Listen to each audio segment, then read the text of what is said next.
On continue maintenant le chapitre 2 des enjeux du changement climatique, réchauffement climatique, avec le cours 3 sur le cycle du carbone que voici. Alors on remarque qu'il y a un schéma qui est issu du GIEC, groupement intergouvernemental des études contre le climat, enfin pour le climat, et ici une représentation simplifiée du cycle du carbone. Alors on remarque que le carbone, à l'image du cycle de l'eau, H2O, forme une boucle. Alors on va s'intéresser de plus près à ce premier schéma-là, qui est un schéma un peu plus compliqué, qui est un schéma du GIEC, et on va essayer de décoder un petit peu tout ça. Alors la première chose qu'on a à savoir, c'est que le carbone, il est présent sous forme de différents éléments. On le marquera ici après, on va le marquer même tout de suite d'ailleurs. Hop, alors ça, hop, je vais le prendre comme ceci, le mettre plus bas. Voilà, donc écrivez pas trop gros. On peut marquer l'élément carbone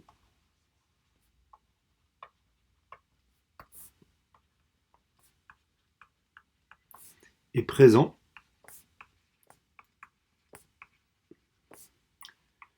sous différentes formes,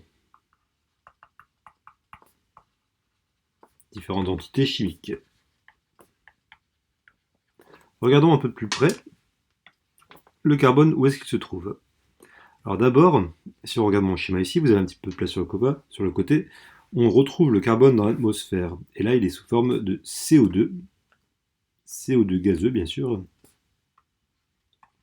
qui est un gaz à effet de serre. Gaz à effet de serre, on l'a vu dans le cours d'avant, et qui participe grandement au réchauffement climatique.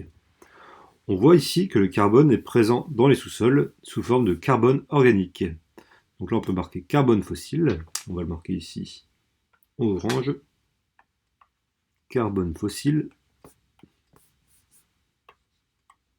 Fossile parce qu'il date des temps anciens. Et ce sont des molécules organiques d'anciens organismes vivants. Molécules organiques. On retrouve également le carbone dans le vivant, ici. Donc carbone du vivant.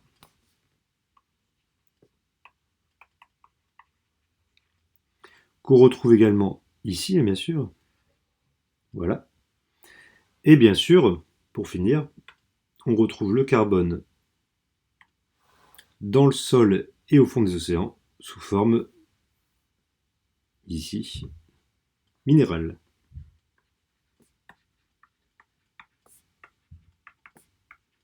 Minérale.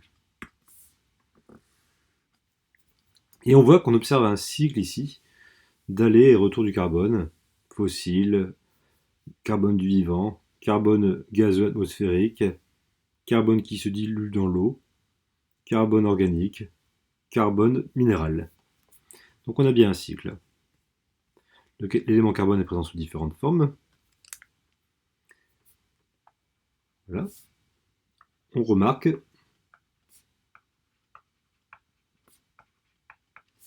qu'il participe à un cycle.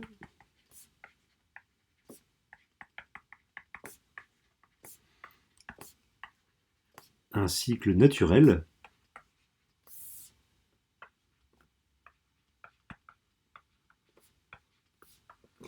Mais que l'être humain a désorganisé, c'est ce qu'on va voir. Mais que l'humain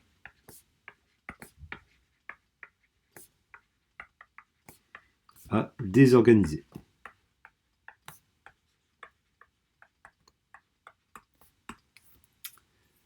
Donc voilà. On a ici rempli un peu ce qui nous intéressait. Dans un premier temps, on ne va pas s'intéresser aux chiffres, on va prendre la représentation simplifiée qui est ici, du cycle du carbone. Elle est donc ici. Vérifions la place que vous avez la place en dessous. Alors ce qu'on remarque, c'est qu'il y a différentes sources d'émissions. Donc on va parler des sources d'émissions en orange du carbone.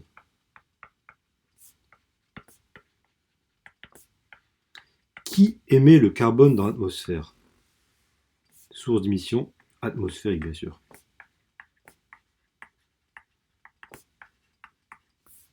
sources d'émissions atmosphériques. Alors, qui voit-on? On aborde le volcanisme.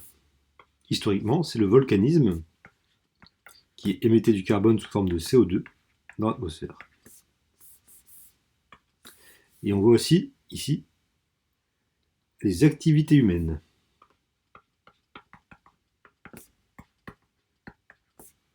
Activités humaines.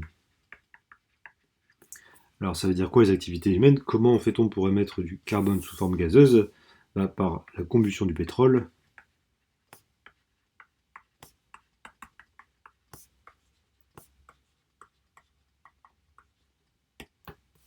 Et également par l'agriculture. Quand on travaille les sols, on libère des molécules organiques. Alors l'agriculture libère du CO2 quand on travaille le sol, et les animaux libèrent du méthane, CH4. Mais on remarque bien qu'on a l'élément carbone ici. CO2, c'est du dioxyde de carbone. Là, je parle de l'élément carbone. Donc combustion des énergies fossiles, du pétrole, etc. Et changement d'usage des terres, c'est ce qui est marqué ici, ici. Et il y a une troisième source d'émissions de carbone, c'est la respiration des végétaux.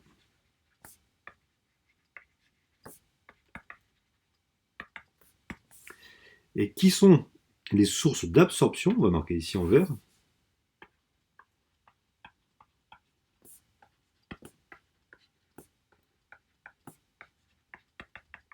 De l'élément carbone atmosphérique. Donc CO2. Hein. Qui absorbe le CO2? Parce que c'est le CO2 qui nous pose problème. Hein. Alors si on regarde un petit peu le schéma, on voit que la photosynthèse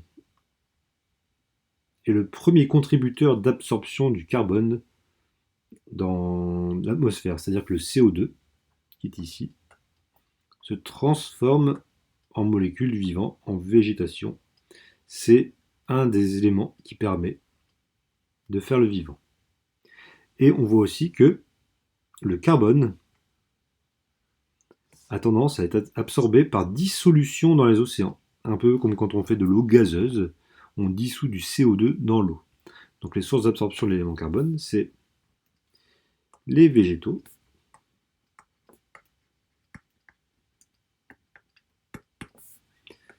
par photosynthèse,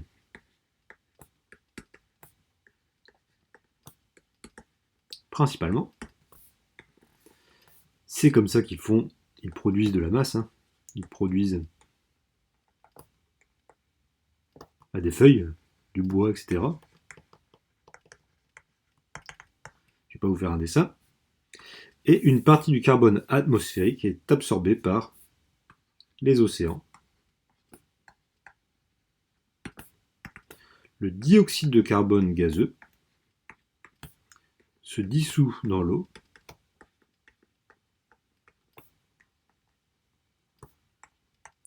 et ensuite il est capté par des organismes vivants qu'on appelle le plancton. Le plancton et les algues. Donc j'insiste bien, c'est le vivant qui permet la régulation du carbone. Une fois que ce CO2 dissous dans l'eau est capté par le plancton et les algues, ou que les végétaux l'absorbent par photosynthèse, alors le carbone organique produit par les végétaux et par le plancton et les algues se transforme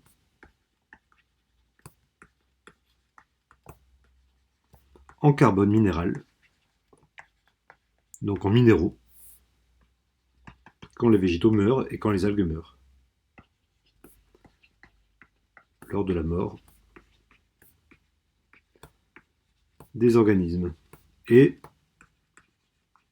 ce cycle est un cycle qui se fait sur le temps long. Il faut savoir que 1 kg de dioxyde de carbone gazeux qui participe au réchauffement climatique a une durée de vie dans l'atmosphère de plus de 1000 ans. C'est-à-dire que Si vous émettez 1 kg de CO2, on y reviendra, vos petits-enfants, vos petits-petits-enfants, vos petits-petits-petits-enfants et vos petits-petits-petits-petits-petits-enfants auront quasiment encore la même quantité de CO2 dans l'atmosphère. Il faut énormément de temps pour que le carbone atmosphérique se transforme en carbone minéral.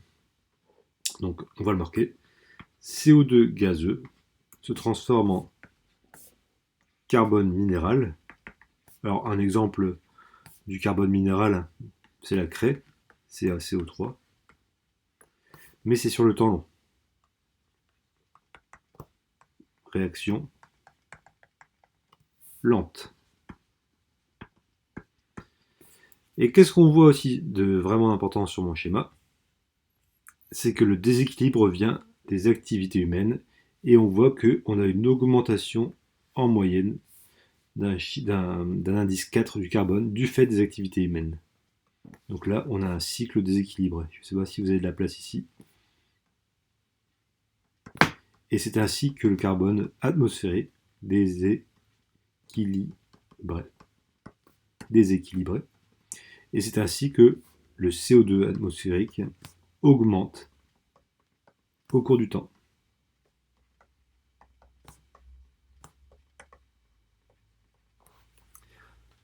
Voilà. Et vu que certaines personnes ici disent que j'écris mal, on va l'écrire ici directement. Hop. Quels sont les effets sur l'agriculture? Donc on aurait tendance à penser que le carbone, le CO2 atmosphérique, comme il augmente en concentration dans l'atmosphère, c'est mieux pour les végétaux, parce qu'ils en ont plus, donc ils ont plus à manger.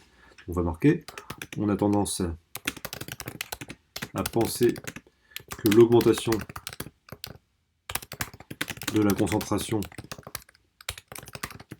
en CO2 dans l'atmosphère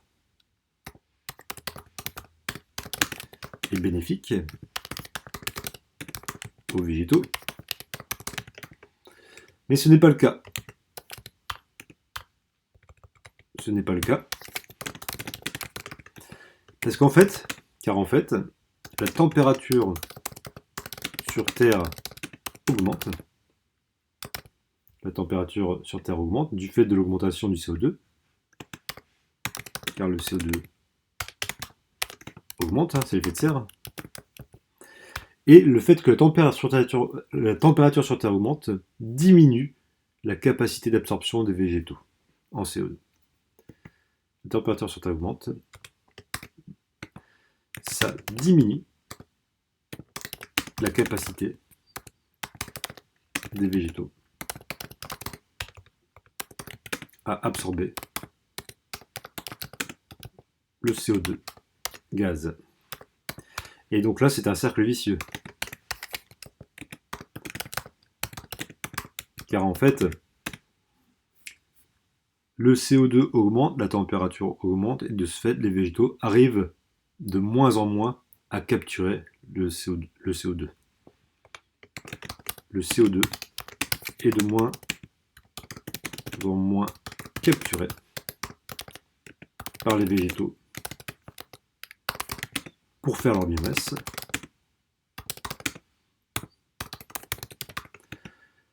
Donc on observe au cours du temps une diminution de ce qu'on appelle les puits de carbone.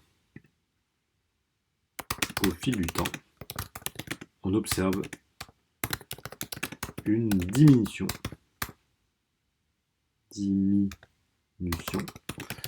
de la capacité on appelle ça les puits de carbone, des puits de carbone, à faire leur travail d'absorption.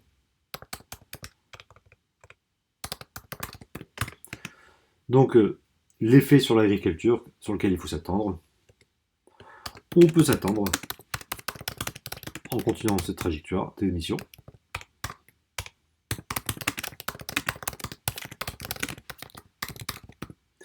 à une grosse diminution, de la production de biomasse. Et je vous rappelle que ce que l'homme mange principalement, ce sont des végétaux. Il élève des animaux qui mangent des végétaux, donc tout le monde mange des végétaux. Donc à une diminution du rendement des productions agricoles dans le futur. Ce qui veut dire famine, tension mondiale, etc. Il est urgent d'agir, c'est ce qu'on verra dans le prochain cours. Je vous remercie.